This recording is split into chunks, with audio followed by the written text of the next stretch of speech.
Hey guys, D.Bowie here, and this is my patch 700 impressions, and in this episode we're going to talk about Roshan. As you guys know, there are tons of changes from location to strength. The first important thing to note is how there's no high ground area around Roshan anymore. You can't use Darkseer to lock people, you can't trap people with Lasso or Ruby Clift, so that's definitely a nerf to those heroes in those situations. Another thing to note is that before, those high ground areas around Roshan allowed some heroes to steal Aegis and control Roshan, and now I feel like it's harder.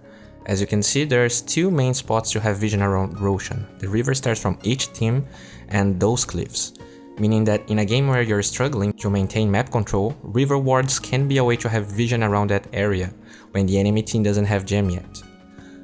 Oh, and I forgot to mention about this dire spot where you can ward the Ancients and get a glimpse of vision in the pit entrance, but if you think about it, if Radiant wants to deward that high ground cliff, they will find out that ward as well. The same applies to this Radiant spot here, but Radiant theoretically has a slightly bigger variety in ward placements with this one, since there is no equivalent of this spot to the dire side because of the way the pit is positioned.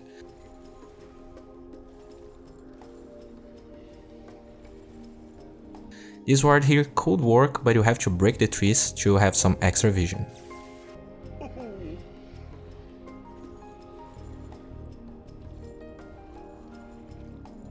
Another point I would like to talk about is access to Roshan. Before this patch, Dire definitely had the advantage. Not only position-wise, it was closer to the airbase, but they had both tier 1 mid and bottom very close to it, meaning that they could sneak Roshan early on with low probability of Radiant contesting or knowing about it. Now, the distance from the tier 1 mid from each team and their respective shrines are pretty much the same, meaning that having control of Roshan is way more about taking all towers, especially now that Roshan is way stronger than he was before. Before, if you were Radiant and you took tier 1 mid and tier 1 and tier 2 bottom, you could take control of Roshan from the enemy team. But with the addition of shrines, teams have more ways of contesting Roshan than they had before. In theory, if you keep the active from that shrine working and you react in time, everyone could regen and fight Roshan very fast, while before it was pretty easy to use your enemy movements against them. Say, when Radiant was taking tier 2 top, you could pretty much get Roshan regardless of what they did or how well they were doing in that game. Even though I feel like stealing Aegis with heroes like Storm is harder than it was before, you can still scout Roshan with Remnants in this area here and in this area here.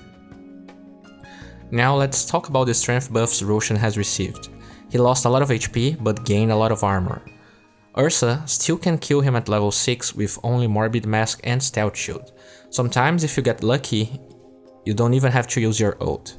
To be honest, when I saw the changes in Clarity, Salve and Bottle, I thought that now you could use Salve during Roshan, since he technically is not an enemy hero, but it turns out that you can't. I thought that maybe going for a Medallion build on him with Salves could be a legit way of taking him down, while also having more aggressive power. You can get pretty close and sometimes kill him with Medallion and Stealth Shield at level 6, but it's too risky without someone helping you. But to other team compositions trying to take down Roshan, I feel like Medallion is pretty much needed now since he's so strong. The changes to respawn time also pretty much kill level 1 Roshan, since even though now part of the enemy team wants to stay in other areas of the map to grab the bounty rune, Roshan is too strong against physical damage. Maybe some very specific lineup can do it, but not only it's very risky and harder than it was before, if you die to Roshan when the enemy comes to contest you, the consequences are very big, since you will be out more than 20 seconds in the early game. Well, this wraps up for today. If you enjoyed this video, please guys give it a thumbs up, it helps a lot. And I can't overstate how this video would never be possible without the huge help from the Pugna guys, so please show them some love. And if you're new to my channel, subscribe to it. I'm making videos like this almost every day, and I'm sure something here will spark your interest. A lot of people have been asking me about jungle. The overall impression seems to be that jungling was nerfed, and in my opinion, jungle as we once knew got nerfed. Iron Talon is way worse than it was before. The spawn times have been completely tweaked, but in my opinion, it doesn't mean that our mighty frog wants jungle to stop being relevant. If that was the case, why would he add more camps and different spawns? Jungle now is way more complicated.